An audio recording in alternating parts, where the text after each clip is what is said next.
बेलियो तुसी देख रहे हो पंजाबी प्रचार टीवी ते मैं तुहाडा प्रौणचारक मियाँ आसफ अली। इस टाइम मैं अनारकली बाज़ार 'च खड़ा वां ते इत्थे जिहड़े सरदार आए हुए आ बाबा जी गुरु नानक देव जी के 552वें जन्म दिन ते वो सारे अज शॉपिंग करते फिर रहे हैं। इत्थे आए सी ते मैं कहा चलो इन्हां नाल गलबात करिए। पहले तो सरदार जी साडे नाल खड़े। हाँ जी, की नाम है तुहाडा? मेरा नाम रछपाल सिंह है जी। जी वेलकम जी पाकिस्तान आउण ते। बहुत बहुत थैंक यू जी ਤੁਹਾਡਾ।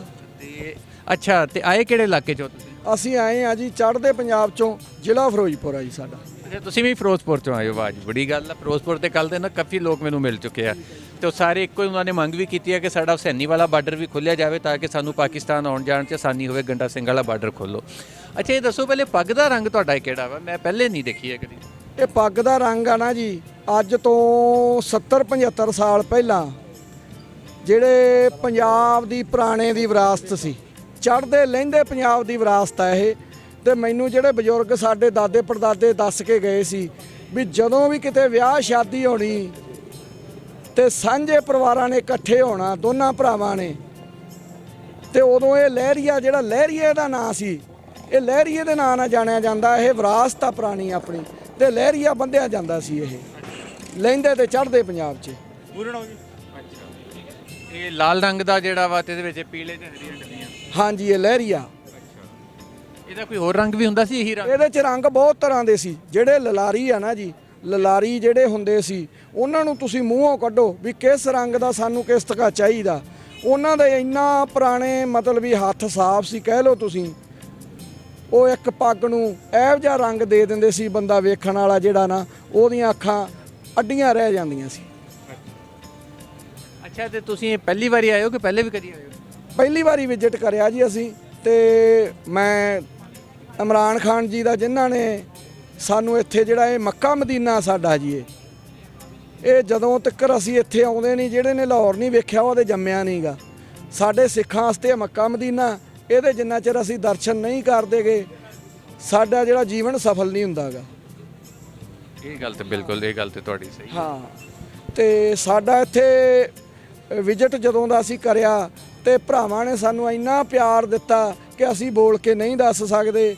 ਅਸੀਂ ਤਹਿ ਦਿਲੋਂ ਧੰਨਵਾਦੀ ਹਾਂ ਆਵਾਮ ਦੇ, ਜਿਨ੍ਹਾਂ ਨੇ ਸਾਨੂੰ ਆਪਦੇ ਸਿਰ ਮੱਥੇ ਬਿਠਾਇਆ। ਤੇ ਪੁਲਿਸ ਦੀ ਡੀਲਿੰਗ ਆ, ਜੋ ਕੋਈ ਵੀ ਇੱਥੇ ਸਾਡਾ ਇੱਕ ਪ੍ਰਾਹੁਣਿਆਂ ਦੀ ਤਰ੍ਹਾਂ ਸਾਡੇ ਨਾਲ ਡੀਲਿੰਗ ਕਰੀ ਹੈ। ਅਸੀਂ ਬਹੁਤ ਇੰਨਾ ਵੀ ਖੁਸ਼ ਪ੍ਰਾਊਡ ਫੀਲ ਕਰ ਰਹੇ ਹਾਂ ਵੀ ਤੁਸੀਂ ਸੋਚੋ ਨਾ ਕਿ ਅੱਜ ਅਸੀਂ ਜਿੱਥੇ ਸਾਡੇ ਪਿਤਾ ਪੁਰਖੀ ਦਾਦੇ ਪੜਦਾਦੇ ਇਹਨਾਂ ਬਾਜ਼ਾਰਾਂ 'ਚ ਜਿੱਥੇ ਘੁੰਮਦੇ ਸੀ, ਅੱਜ ਅਸੀਂ ਘੁੰਮ ਕੇ ਸਾਡੇ ਮਨ ਨੂੰ ਬਹੁਤ ਸਕੂਨ ਮਿਲਿਆ। ਅਨਾਰਕਲੀ ਬਾਜ਼ਾਰ ਦੇ ਵਿੱਚ ਅਸੀਂ ਘੁੰਮ ਰਹੇ ਹਾਂ। ਸਾਡਾ ਭਰਾਵਾਂ ਨੇ, ਕਿਸੇ ਨੇ ਸਾਨੂੰ ਚਾਹ ਪਿਆਈ ਹੈ, ਕਿਸੇ ਨੇ ਸਾਨੂੰ ਕੋਈ ਚੀਜ਼ ਖਾਧੀ ਹੈ ਤੇ ਉਹਦੇ ਪੈਸੇ ਵੀ ਸਾਨੂੰ ਨਹੀਂ ਦੇਣ ਦਿੱਤੇ। ਆ ਮੁੰਡੇ ਚੈਂਕੀ ਬੋਲਦੇ ਜਾਂ ਉਹ ਜਿਹੜੇ ਆਟੋ ਰਕਸ਼ਾ ਕਹਿ ਲਓ ਤੁਸੀਂ, ਉਹਨਾਂ 'ਤੇ ਅਸੀਂ ਬਹਿੰਦੇ ਸਾਂ ਤੇ ਅਸੀਂ ਪੁੱਛਦੇ ਵੀ ਕਿੰਨੇ ਪੈਸੇ ਲਵੇਂਗਾ ਭਾਈ? ਉਹਦਾ ਸਰਦਾਰ ਜੀ ਜੋ ਖੁਸ਼ ਹੋ ਕੇ ਤੁਸੀਂ ਦੇਣਾ ਮੈਂ ਲੈ ਲੂੰਗਾ, ਤੁਸੀਂ ਸਾਡੇ ਮਹਿਮਾਨ ਹੋ, ਬੈਠੋ ਸਾਡੇ ਨਾਲ।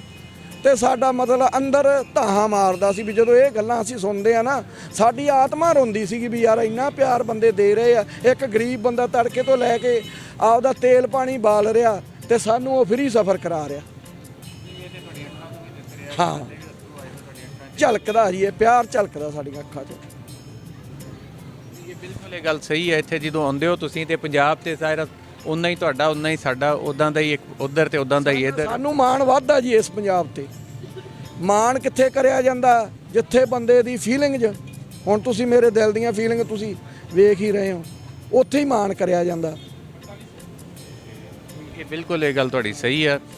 ਤੇ ਅੱਛਾ ਇਹ ਤੇ ਤੁਸੀਂ ਦੇਖਿਆ ਤੇ ਅੱਜ ਕੋਈ ਵਾਕਿਆ ਜਿਹੜੇ ਤੁਸੀਂ 7-8 ਦਿਨ ਹੋ ਗਏ ਆਏ ਹੋਏ, ਕੋਈ ਇੱਕ ਐਸੀ ਗੱਲ ਦੱਸੋ ਜਿਹੜੀ ਤੁਹਾਨੂੰ ਐਸੀ ਆ ਕਿ ਜਿਹੜੀ ਤੁਸੀਂ ਭੁਲਾ ਨਹੀਂ ਸਕਦੇ?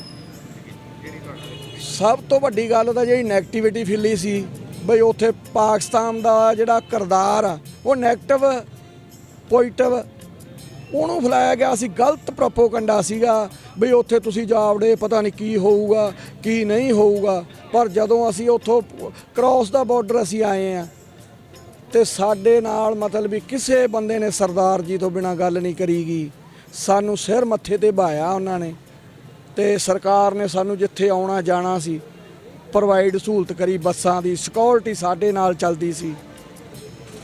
ਇਹ ਤੋਂ ਬਿਹਤਰੀ ਵਾਲਾ ਮਾਹੌਲ ਹੋ ਨਹੀਂ ਸਕਦਾ ਗਾ। ਮੈਂ ਨਾ ਜੀ ਇਹ ਬਾਜ਼ਾਰ ਵੇਖ ਕੇ ਸਾਡੇ ਹੰਝੂ ਆਉਂਦੇ ਅੱਖਾਂ 'ਚ ਵੀ ਕਿਤੇ ਸਾਡੇ ਦਾਦੇ ਪੜਦਾਦੇ ਇਹਨਾਂ ਬਾਜ਼ਾਰਾਂ 'ਚ ਸ਼ਾਪਿੰਗਾਂ ਕਰਦੇ ਸੀ ਤੇ ਅੱਜ ਸਾਡੀ ਜਿਹੜੀ ਸਾਂਝ ਆ, ਅਸੀਂ ਕੁਝ ਲੈਣਾ ਨਹੀਂ ਚਾਹੁੰਦੇ ਸੀ, ਪਰ ਫਿਰ ਵੀ ਅਸੀਂ ਹਰੇਕ ਦੁਕਾਨ ਤੇ ਵਿਜ਼ਿਟ ਕਰਿਆ, ਉਹਦੇ ਨਾਲ ਹੱਥ ਮਿਲਾਇਆ, ਉਹਦੇ ਨਾਲ ਅਸੀਂ ਮਤਲਬ ਪਿਆਰ ਵੰਡਾਇਆ, ਉਹਨਾਂ ਨੇ ਸਾਡੇ ਨਾਲ ਪਿਆਰ ਵੰਡਾਇਆ ਤੇ ਅਸੀਂ ਸ਼ਾਪਿੰਗ ਵੀ ਕਰੀ ਆ। ਇੱਕ ਪਿਆਰ ਵਾਲੀ ਸ਼ਾਪਿੰਗ ਹੈ। ਸਾਡੇ ਘਰਾਂ ਦੇ ਵਿੱਚ ਜਾ ਕੇ ਜਿਹੜੇ ਇਹ ਚੀਜ਼ਾਂ, ਇਹ ਜਿਹੜਾ ਮੋਹ ਆ, ਇਹ ਹੋਰ ਗੂੜਾ ਹੋਊਗਾ ਸਾਡਾ ਇਹਨਾਂ ਚੀਜ਼ਾਂ ਨਾਲ। ਜਿਹੜਾ ਅਸੀਂ ਇੱਥੇ ਸਮਾਨ ਲੈ ਕੇ ਚੱਲੇ ਆ ਨਾ, ਇੱਕ ਨਿਸ਼ਾਨੀ ਤੌਰ ਲੈ ਕੇ ਚੱਲੇ ਆ ਵੀ ਸਾਡੇ ਭਰਾਵਾਂ ਤੋਂ ਅਸੀਂ ਤੋਹਫਾ ਕਰ ਲਓ। ਜਿਹੜੀ 100 ਰੁਪਏ ਦੀ ਚੀਜ਼ ਆ, ਸਾਨੂੰ 90 'ਚ ਦਿੱਤੀ ਆ ਉਹਨਾਂ ਨੇ, ਨੋ ਪ੍ਰੋਫਿਟ, ਜਾਣੀ ਕਿ ਜਿੰਨੇ ਦੀ ਉਹਨਾਂ ਨੇ ਲਈ ਆ ਉਹਨੇ 'ਚ ਸਾਨੂੰ ਦਿੱਤੀ। ਜੀ ਇਹ ਬਹਰਾਲ ਇਹ ਤੁਹਾਡੀਆਂ ਗੱਲਾਂ ਜਿਹੜੀਆਂ ਵੇ ਵਾਕਈ ਮੇਰੇ ਲਈ ਵੀ ਯਾਦਗਾਰ ਰਹਿਣਗੀਆਂ। ਉੱਦਾਂ ਤੇ ਜਿਹੜੇ ਵੀ ਆਉਂਦੇ ਇੱਥੇ ਦੋਸਤ ਅਹਿਬਾਬ, ਜਿਹੜੇ ਵੀ ਉਧਰੋਂ ਸਰਦਾਰ ਆਉਂਦੇ ਆ, ਉਹ ਆ ਕੇ ਇਹੀ ਗੱਲ ਕਰਦੇ ਆ ਕਿ ਇੱਥੇ ਜਿਹੜਾ ਪਿਆਰ ਉਹਨਾਂ ਨੂੰ ਮਿਲਦਾ ਉਹ ਸ਼ਾਇਦ ਕਿਤੇ ਹੋਰ ਨਹੀਂ ਮਿਲਦਾ।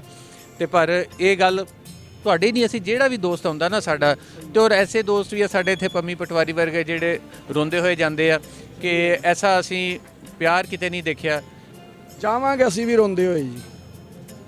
ਨਹੀਂ, ਤੁਹਾਨੂੰ ਰੋਣ ਨਹੀਂ ਦੇਣਾ ਅਸੀਂ, ਤੁਹਾਨੂੰ ਅਸੀਂ ਹਸਾ ਕੇ ਘੱਲਣਾ ਕਿ ਤੁਸੀਂ ਸਹੀ ਹੈ ਜੀ, ਸਹੀ ਹੈ। ਪਰ ਪਤਾ ਕੀ ਹੈ ਜੀ, ਮਨ ਉਛਲਦਾ ਜਦੋਂ ਪਿਆਰ ਵੇਖ ਕੇ ਬੰਦੇ ਨੂੰ ਆਏ ਆ ਵੀ ਯਾਰ ਅੱਜ ਆਏ ਆ, ਖੌਰਾ ਕਦੋਂ ਮੌਕਾ ਮਿਲਣਾ। ਚਲੋ ਅਸੀਂ ਸਰਕਾਰ ਦਾ ਫੇਰ ਮੈਂ ਤਹਿ ਦਿਲੋਂ ਧੰਨਵਾਦੀ ਹਾਂ, ਇਮਰਾਨ ਖਾਨ ਦਾ, ਸਾਡੀ ਸਰਕਾਰ ਦਾ, ਵੀ ਜਿਹੜਾ ਸਾਡਾ ਇੱਥੇ ਵਿਜ਼ਿਟ ਕਰਾਇਆ। ਇਹ ਰਸਤੇ ਹੋਰ ਵੀ ਖੁੱਲ੍ਹਣ ਤਾਂ ਲੋਕਾਂ ਦਾ ਜਿਹੜਾ ਪਿਆਰ ਵਧੇ, ਆਪਣਾ ਇੱਕ ਦੂਜੇ ਨਾਲ ਲੈਣ ਦੇਣ ਵਧੇ ਜੀ। ਜਿਹੜੀਆਂ ਸਾਡੀਆਂ ਚੀਜ਼ਾਂ ਤੁਸੀਂ ਤੁਹਾਡੇ ਕੋਲੇ ਆਉਣ ਤੇ ਤੁਹਾਡੀਆਂ ਸਾਡੇ ਕੋਲੇ ਜਾਣ। ਬਿਲਕੁਲ ਜੀ, ਇਹ ਜ਼ਰੂਰ ਹੋਏਗਾ। ਟਾਈਮ ਆਉਂਦਾ ਵਾ, ਠੀਕ ਆ, ਮਸਾਇਲ ਹੁੰਦੇ ਆ ਪਰ ਉਹ ਲੰਘ ਜਾਂਦੇ ਆ। ਹੁਣ ਜਿੱਦਾਂ ਕਰਤਾਰਪੁਰ ਖੁੱਲ੍ਹਿਆ, ਇੱਦਾਂ ਹੀ ਕੱਲ੍ਹ ਨੂੰ ਸੈਣੀ ਵਾਲਾ ਬਾਰਡਰ ਵੀ ਖੁੱਲ੍ਹੇ, ਕੋਈ ਹੋਰ ਇਲਾਕੇ ਵੀ ਖੁੱਲ੍ਹਣਗੇ, ਆਉਣ ਜਾਣ ਹੋਏਗਾ ਤੇ ਇੱਕ ਦੂਜੇ ਦੇ ਨਾਲ ਸ਼ੈਵਾਂ ਦਾ ਵਪਾਰ ਵੀ ਸ਼ੁਰੂ ਹੋਊਗਾ ਤੇ ਆਉਣ ਜਾਣ ਵੀ ਵਧੂਗਾ ਤੇ ਕਾਰੋਬਾਰ ਵੀ ਹੋਣਗੇ ਤੇ ਪਿਆਰ ਵੀ ਉਹਦੇ ਨਾਲ ਵਧੂਗਾ।